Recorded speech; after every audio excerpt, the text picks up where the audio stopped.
Thank you for joining me on this adventure. Your presence means the world to me. Hello, fellow enthusiasts. Today, we're diving deep into the fascinating world of Mikhail Fedorovich von Schultz. Maximilian Herbert Gottlieb Schultz, January 6, 1862, known professionally as Mikhail Fedorovich, was a vice admiral of the Imperial Russian Navy. He was distinguished for his service in the Boxer Rebellion, Russo-Japanese War and World War I. Moving on to the next segment, we have biography. Schultz was born January 6, 1862, in Kronstadt, Russia, to naval officer Fyodor Bogdanovich von Schultz and Emily Henriette von Voigt. After his family moved to St. Petersburg, Schultz studied at Annenschule, graduating September 16, 1875, before entering the Naval Cadet Corps. He was promoted to a midshipman on April 12, 1881, but was transferred to the separate corps of the Border Guard in August 29. Schultz served on board a cruiser dive which patrolled the Baltic Sea for smugglers. On May 31, 1882, he was promoted to warrant officer. On May 21, 1883, Schultz was reassigned as officer of the watch on board the Bayan, which sailed to the Pacific Ocean. After his return on August 27, 1885, Schultz was appointed as inspector on board the Smyrk, which defended the port of Kronstadt. On December 16, 1886, he was promoted to mine officer second class after attending a short course. He continued to serve on board the Smyrk until January 1, 1889, when he was promoted to lieutenant. Beginning May 2 later that year, he became commander 3rd Company on board the battleship Petr Veliki. Until autumn, Schultz was part of the practical squadron under Vice Admiral N. Vikipetov, after which he enrolled into the Kronstadt diving school. He would take a break from diving to study overseas navigation under Captain First Rank A. Admiral on board the Minin for almost a year. Schultz then returned to diving school, and by the end of December 1891 was promoted to diving officer. During this period, he designed an underwater mine detector and improved the underwater telephone. Schultz started teaching diving at the school in 1892, and in 1896 became assistant head before becoming headmaster in 1906, a position he would hold until 1917. Despite this, Schultz continued to serve on board the Minin. In 1894, he and a group of diving teachers and cadets searched for the monitor Rusalka, but were unsuccessful. The following year, he also took part in the search for the British frigate Prince, which sank in 1854 near Balaklava. October 16, 1895 saw Schultz being sent to Siberia, and on March 10, 1896, he was assigned to the destroyer Revel.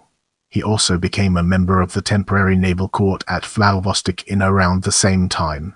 Due to personnel shortages at the time, Schultz was constantly reassigned to new ships. A year later, he was appointed captain of the mine transport Alut, and by November 18 was the commander of the 11th Company of the Siberian Naval Crew. April 18 the following year, he became commander of the destroyer Svobod, and May 30, the commander of the destroyer Borbo. In autumn that year, he was commander of the 3rd Company on board the gunboat Manja, and the next year, in August 1898, became senior officer for the cruiser Bully. He became 12th Company commander in November.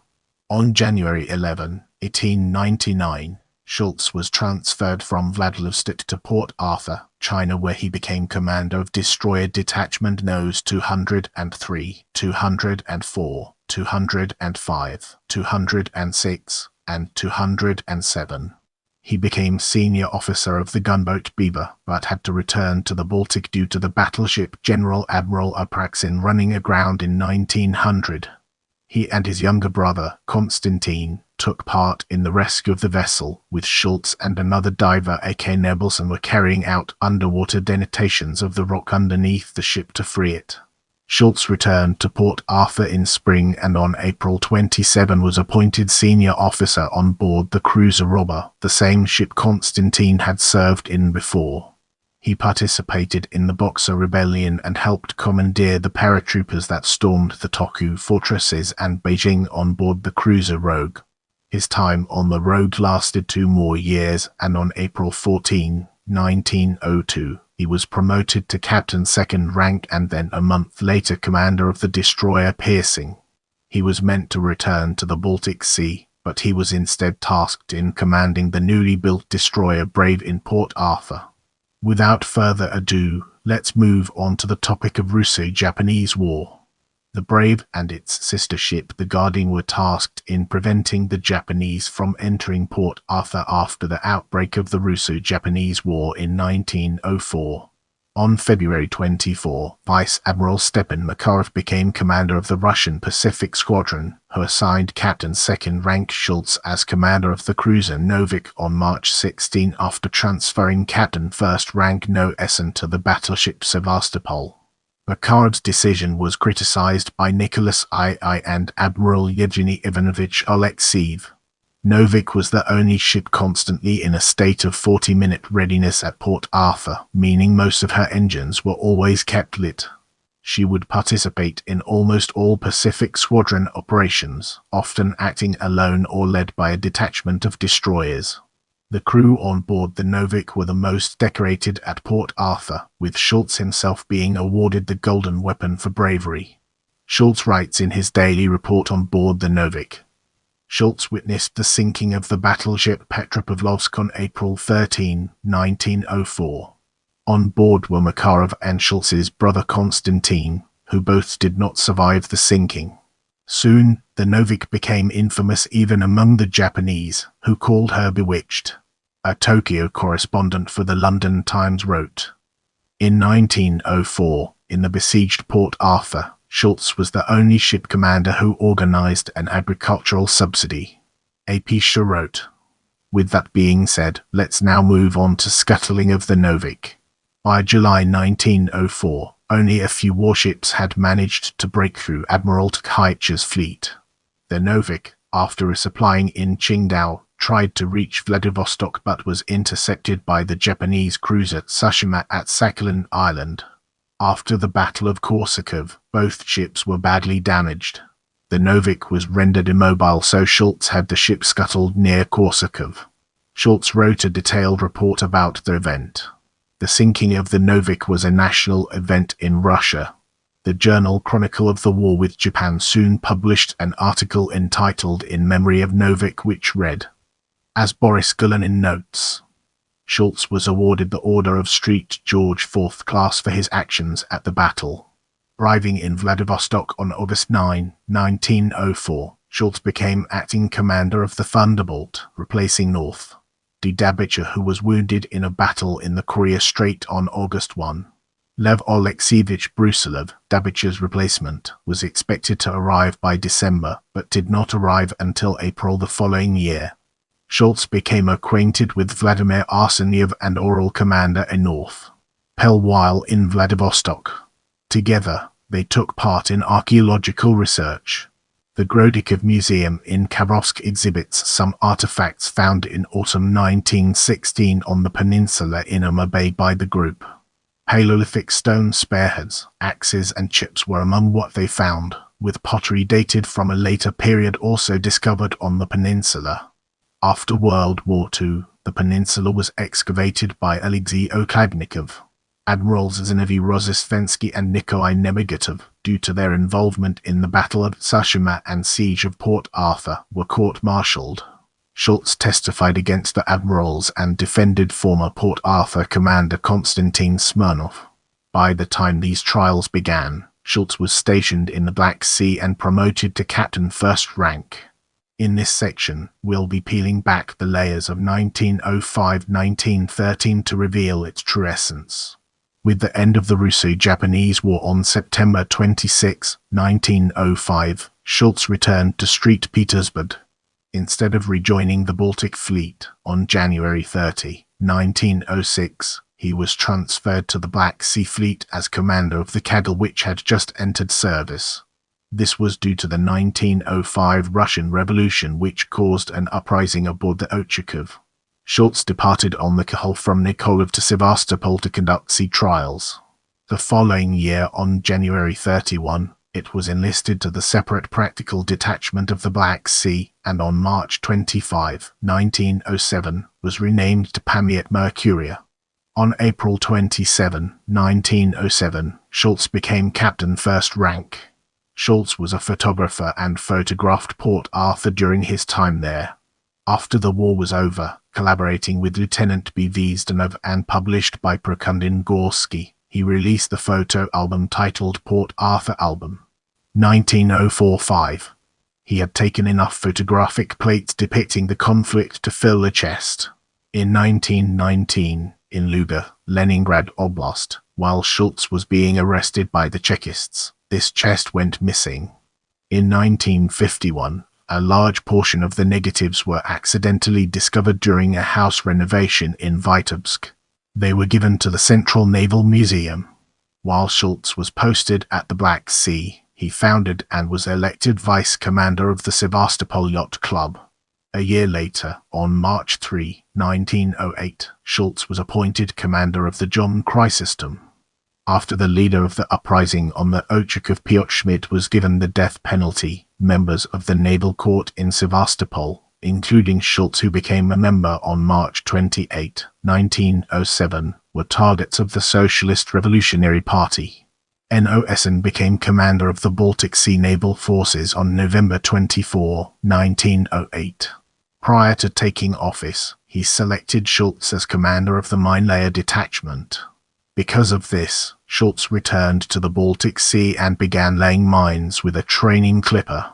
Only on November 10, 1910, after completing the sea trials of all 6 mine-layers of the detachment, did Schultz officially become commander of the group. In the 3 years of commanding the mine-layers, Schultz made it one of the most efficient formations in the fleet. Twice, on June 29, 1910, and March 21, 1911, Nicholas I went to see it in action. Schultz was awarded the highest gratitude and became a rear admiral on December 6, 1911.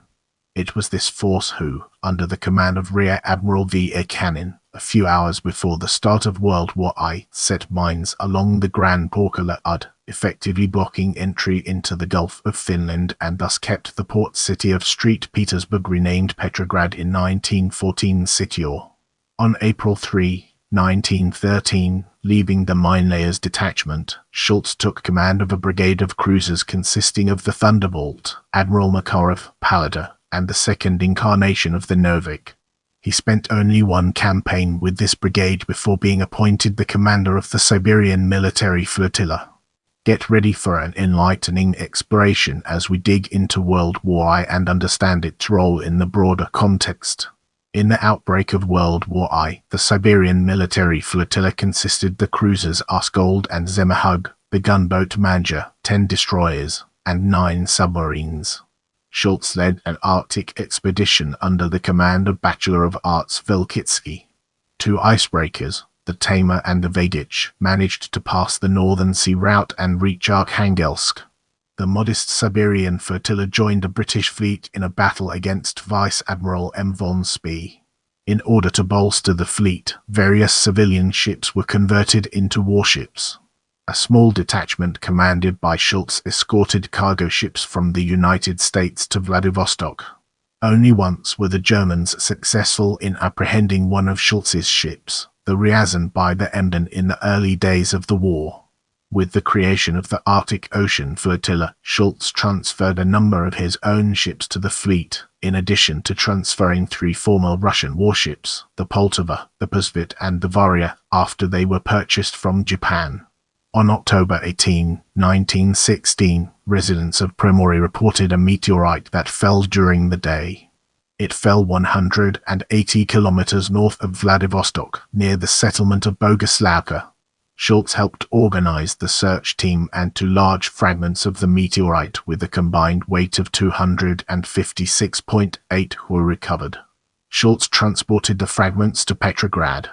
The meteorite fragments, named Boguslavka, are now stored in the meteorite collection of the Russian Academy of Sciences under his name. This iron meteorite was among the first found in Russia, and Schultz became a member of the Board of Honor of the Meteorite Collection of the Russian Academy of Sciences. Prepare yourself for an eye-opening discussion on death in the upcoming portion of this video. After the February Revolution, Schultz refused to swear allegiance to the Russian Provisional Government. He returned to Petrograd on April 4, 1917, and according to his nephew Boris Lvovich Kerber, he was guarded by reserved Siberian flotilla crew while at the military camp where revolutionary and Germanophobic sentiments had brewed. When the Bolsheviks came to power, Schultz did not take part in the Russian Civil War, instead living in the suburbs of Petrograd. Never marrying, he settled with his sister in Luga. In summer 1919, Nikolai Yudennik's army approached Luga. Schultz participated in a secret meeting with his former crew members, and Schultz confirmed he would not take part in the war. It was likely this meeting became known to the communists as soon he was arrested and shot by the Chekists in late September or early October 1919. His burial spot was never found. As we enter this new phase, let's navigate the complexities of family and discover its practical applications. M.F. Schultz did not have his own family brother, Wilhelm Fedorovich von Schultz, second rank captain, brother, Konstantin Fedorovich von Schultz, captain second rank, sister, Olga Fedorovna Kerber, wife of Vice Admiral Ludwig Bernardovich von Kerber, sister, Clara Fedorovna Garf, wife of Lieutenant General Yevgeny Georgievich von Garf, cousin, Ewald Karlovich von Schultz, captain first rank. If you have any suggestions for future videos, feel free to drop them in the comment section.